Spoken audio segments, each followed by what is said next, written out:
Good evening, everyone, and welcome to Digging Deeper Moment 227. The purpose of our Digging Deeper Moments is to take God's Word to God's world, and we're so glad that you've joined us. If you would, stop and take a moment to subscribe to our YouTube channel if you haven't done that yet. It will help us to spread these messages around the world. A couple weeks ago, we began a new series called The First Scroll of Isaiah. Our goal is to outline and summarize Isaiah chapters 1 through 12 so that you can read them and make sense of them on your own. Isaiah is a very difficult book to read, and this study will help you understand and read it. Now, in our first session, we learned that Isaiah was a prophet to four kings in the kingdom of Judah from around 740 BC to 686 BC, and that the book of Isaiah's combination, or its arrangement, is 271. The four kings were Uzziah, Jotham, Ahaz, and Hezekiah, and the combination is two major units, 7 scrolls or books, and 1 hinge section. Well, that'll become more clear to us as we go through the book. Last week, we saw that there are 6 messages, possibly 7, in this first scroll, and that goes from chapters 1 to 12. Again, I'm going to have Jonathan put this on the screen. I'm not going to read this all for you because we're going to go over things in a moment. Now, if you look at this outline, you'll see that I've included the Assyrian invasion in each title. This is because the Assyrian menace is the historical backdrop for the first scroll. That's chapters 1 through 12. And what's amazing is that archaeologists have found Assyrian records in Nineveh, the ancient Nineveh, that ancient capital of the Assyrian Empire, that date from this time period of the book of Isaiah, and they confirm the biblical narrative as it's given by Isaiah. So we have outside evidence to the veracity and truthfulness and accuracy of the things that Isaiah records. Now, the Assyrians are the oldest empire builders in recorded history. They go back all the way to the time of a guy named Nimrod, the founder of the Assyrian Empire. And he's mentioned in Genesis chapter 10, verses 8 through 12, which state that Cush begot Nimrod, and he began to be a mighty one on the earth. He was a mighty hunter before the Lord. Therefore it is said, like Nimrod, the mighty hunter before the Lord, and the beginning of his kingdom was Babel, Erech, Akkad, Calneh in the land of Shinar. From that land he went to Assyria and built Nineveh, Rehoboth, Calah, and Rezin between Nineveh and Calah. You don't have to remember all those cities, but you might know where Rehoboth is. Over time, the Assyrian kingdom expanded and contracted. But in the time of Isaiah, the Assyrian Empire, called the Neo-Assyrian Empire, was on the march again, looking to expand. And during Isaiah's ministry, their reach extended from the Euphrates River in Mesopotamia all the way to the Nile River in Egypt, what we call the Middle East today. The kingdoms of Israel in the north and the kingdom of Judah in the south found themselves stuck in the middle between these two great civilizations and their great armies, the Assyrians to the east and Egypt to the southwest. However, the Assyrians were unique, and they were unique in their use of terror as a weapon of choice. It's not that they were any more brutal than any other empire, but whereas other empires tended to downplay their heinous acts, the Assyrians relished and publicized them in an attempt to terrorize people into submission. It was the fear factor. So in this sense, they're not very different from modern-day terrorists.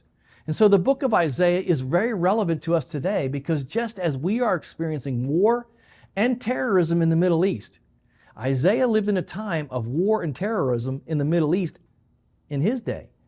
And as we study Isaiah's first scroll, we will get more familiar with what he was dealing with so that we can see the parallels.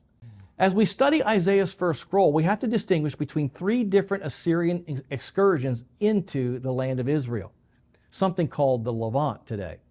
And as I previously stated, Isaiah is not arranged in chronological order. This means that we can't assume that the first invasion happens in the early chapters of the first scroll and then moves the later ones happen in the later chapters because it's not written that way. In fact, it's just the opposite. Isaiah seems to go in the opposite direction. We'll see that next week. But the first invasion occurred in 735 BC when the Assyrians invaded the northern kingdom of Israel under a king named Tiglath-Pileser III.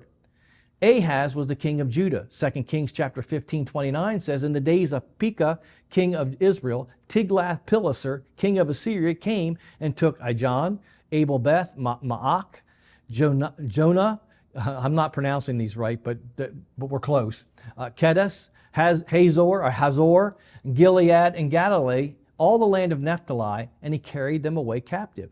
The second invasion took place in 722 BC when the Assyrians invaded the northern kingdom under a king named Shalmaneser V, And Ahaz was still king of Judah, but a guy named Hosea was king of Israel in the north. This time, Assyria destroyed Israel in the north, exported many of the Israelites to Assyria, and imported foreigners to live in the land of Israel. These foreigners can be traced all the way to the New Testament from here, and Jesus himself had to deal with the issues that these foreigners created. 2 Kings 16:5 says, Now the king of Assyria went throughout all the land and went up to Samaria and besieged it. Samaria is the capital of the northern kingdom, for 3 years. In the 9th year of Hosea, the king of Israel, the king of Assyria took Samaria and carried away Israel to Assyria and placed them in Hala and by the harbor, the river of Gazan, and in the cities of the Medes. The third invasion took place in the reign of Hezekiah in 701 BC. The Assyrians under Sennacherib invaded Judah and took every city in southern Judah except Jerusalem. You've got to remember, the northern kingdom was already destroyed and controlled by Assyria by this time, and Judah was left by themselves as a kingdom. And in 701 BC, this guy named Sennacherib, he invades and tries to take the city of Jerusalem. Now, Assyrian records confirm this invasion. In fact, and they also confirm the fact that Sennacherib never took Jerusalem. Archaeologists have actually found a relief in ancient Nineveh with a picture of Sennacherib conquering a city named Lachish. This was the second most important city in the kingdom of Judah. But what is lacking is there's no picture of Sennacherib capturing Jerusalem. And that's because he never did. 2 Kings chapter 18:13 says, In the 14th year of King Hezekiah, Sennacherib, king of Assyria, came up against all the fortified cities of Judah and took them, but he never took Jerusalem. And the king of Assyria assessed Hezekiah, king of Judah, 300 talents of silver and 30 talents of gold. Now, the 6 messages of Isaiah's first scroll give us clues as to which of these 3 events Isaiah is referring to. And that's where we'll pick it up next week. If this lesson's helped you, please share it with a friend, like us on Facebook, follow us on Instagram, subscribe to our YouTube channel, or check out our Sunday morning live podcast on either Apple or Spotify. And hey, if you haven't yet subscribed to our YouTube channel, please do that, because there's a lot of people that would like to understand what the book of Isaiah says, and this will help us greatly. I hope to see you next week.